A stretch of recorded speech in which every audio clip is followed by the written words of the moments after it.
Hi there, Emmeline here, and this is day 2 of a 40-day challenge to share every day, authentically sharing just whatever's on my heart, whatever I feel called to share.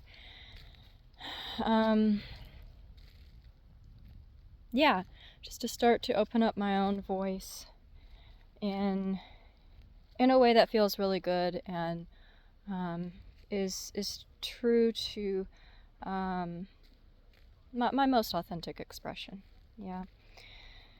I can't get the words out today. So today, definitely, I have no idea what I want to talk about today because my brain feels like somebody stuck a fork in it and scrambled it up. My partner and I are launching a free 5-day event that starts next week and is leading into a 4-month program that we're launching that begins in the beginning of December.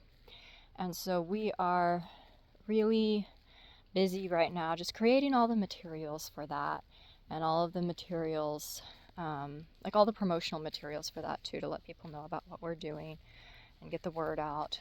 And it's just, for those of you that have done this kind of thing before, that's just a lot of work.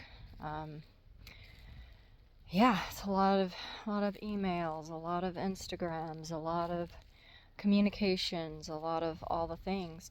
But I'm really thankful that we're doing this and we're doing it in the way that we're doing it, because we're actually doing it in a like kind of feminine business model way, where we're inviting speakers to our 5-day event, our free event, and asking them to come and speak on the work that they do and how it relates to the topic of the event, which is sovereignty. And in doing that, it's like we get this really beautiful opportunity to showcase the gifts and talents of people that we resonate with and people that we like. And then it also, through them sharing the event, it brings more people in, but then they also get a percentage of income from anything that we sell, right? For the next year, we'll give them a percentage of income from people that came in, that found out about us through them, basically. And so it's this like really beautiful kind of, like sacred reciprocity model, where you're working with people who you already resonate with anyway, but it's like they benefit and we benefit.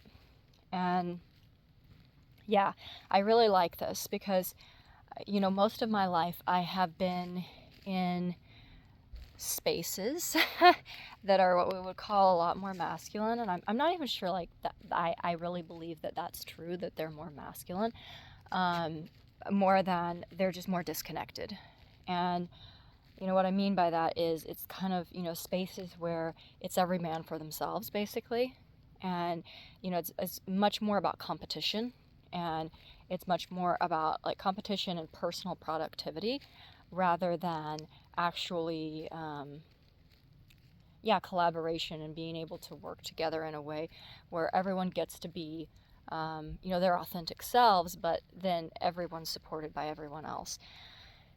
And so it feels really good to be having this experience, because one of the other things that I know to be true from my own experiences is that when you've been through traumas and you carry trauma in your body and you carry disconnection in your body, like part of the healing, yes, is like time and space and gentleness and connection with yourself and all of these different things. But then there's an aspect of this too that is like you're actually required to put yourself in a position to have different experiences than what you've had in the past. Because that's where the real programming happens, is when you allow yourself to have different experiences in this reality, right? Not just dreaming about them, but actually having them, so that your body and your physical being can see that that's possible. And for me, like, working in academia and in science and in biotech and in venture capital, it's all about competition, right? It's all more about like, how can we outdo this other person? How can we be better, right? And you're like kind of competing for the same things. Whereas in this model and in this beautiful world that we live in, that's just not how that's not how a regenerative system works, right? It's just not how, it's not how a self-regenerative and eternal life system works. There's no, I don't say there's no competition, but things don't run on competition. They run on collaboration.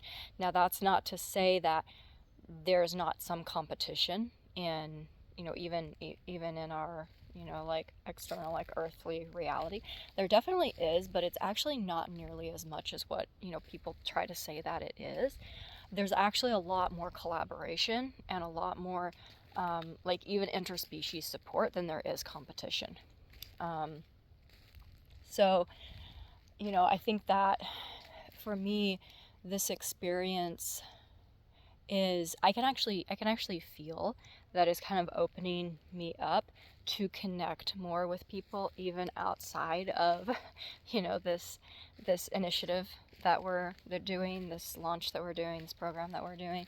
It feels like it's opening me up more just to be like more active in, other groups that I'm in, other containers that I'm in, to like connect more and interact more, which feels really good, actually. I've just never been the person to be the one to be like very active in groups, especially like online groups and things like that, or even in person. Like, I participate, I focus on what I came there to do, but I don't interact with others that much.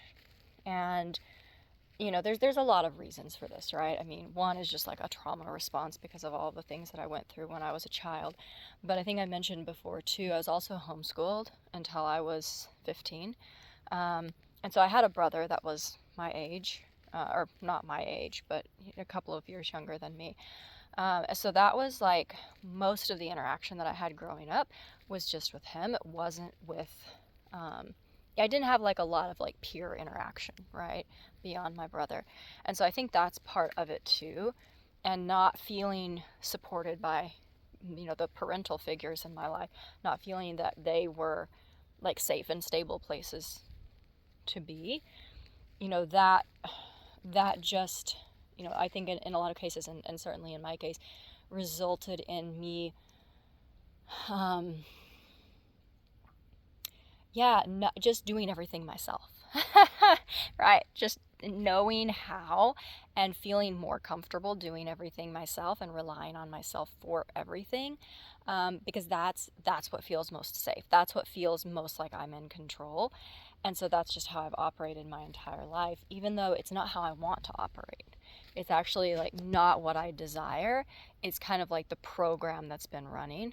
And, another fun fact, my human design is a manifesting generator, which, is one of the traits of a manifesting generator is that they can be good at anything, pretty much. Like, I pick things up very quickly. I can watch somebody do something and then do it myself. Not every single thing, but like a lot of things, within reason. And so I can do things myself, even things that I don't really want to do. I have the ability to do them. And so that's just been kind of my MO moving through life, is like, oh, I can do that myself. I can do that myself. I can do that myself. Let me not bother this person, or let me not have to depend on somebody else. Let me just do everything myself. Do not recommend. Highly do not recommend. It is not a good time. And that's a lot of how I run myself into the ground, is just trying to do everything myself. And so, this program that we're doing, that we're developing, and just in the way that we've been developing it, with these feminine business principles, I think it started kind of reprogramming some of that on a different level, which is really cool to experience. And yeah, it'll just be really interesting to see over the next few months how,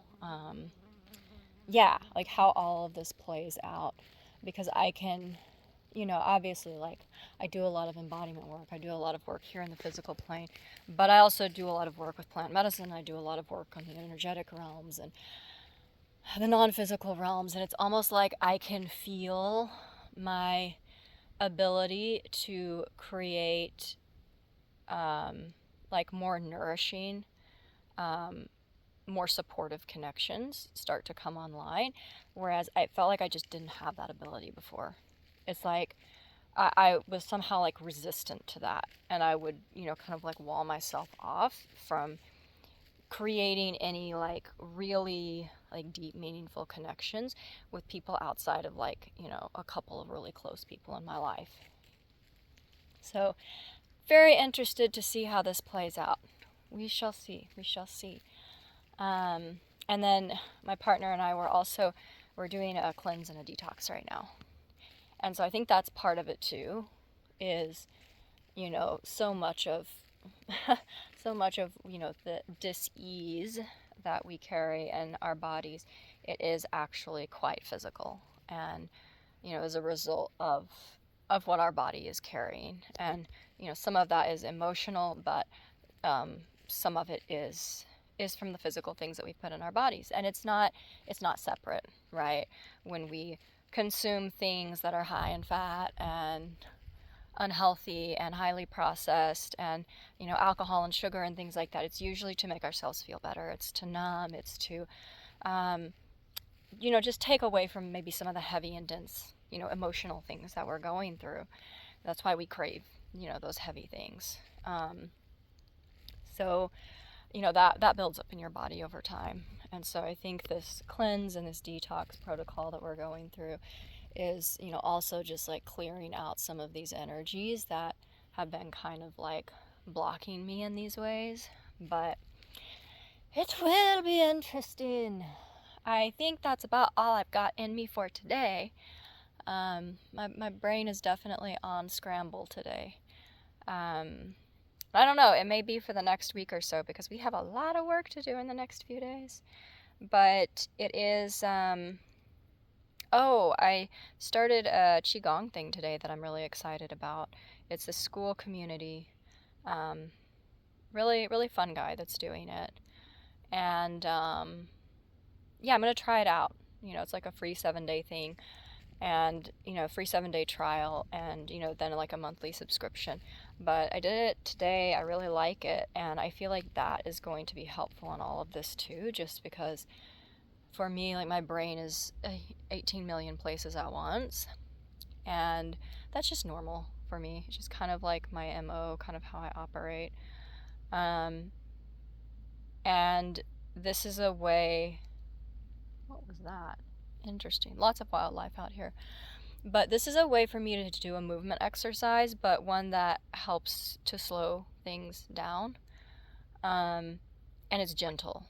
It's really gentle. I like yoga, but, we have a hot yoga studio here in town, and it's great, but it's super intense. And, especially given like the detox protocol we're going through and kind of the limited diet that we're on, I think that would be a bit much for me right now.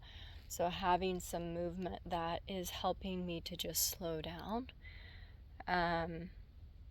but still move my body, is something that I've really been craving, and something my body's really been asking for. And so we'll see if this is the solution to that. But so far it's quite nice. Yeah, and I think, there's just a lot of really beautiful history and teachings around Qigong, and I noticed when going through it was actually that, some of the stuff that they're talking about in there and kind of teaching as you're going through the movements, it's it's basically, it's a traditional Chinese medicine, and it's the same thing that you're taught when you like go to acupuncture school, acupressure, when you practice any of these kind of traditional Chinese medicine modalities. They're all based on the same principles. And so it's not completely out of the realm of what some of the things that I've done before, so that's pretty cool too. Just like a reminder of, just the way the energy flows through our body, and really working with that in a good way. But okay, I think that's it. I think it's really it this time. But signing off and wishing you all a beautiful, lovely day. Bye bye.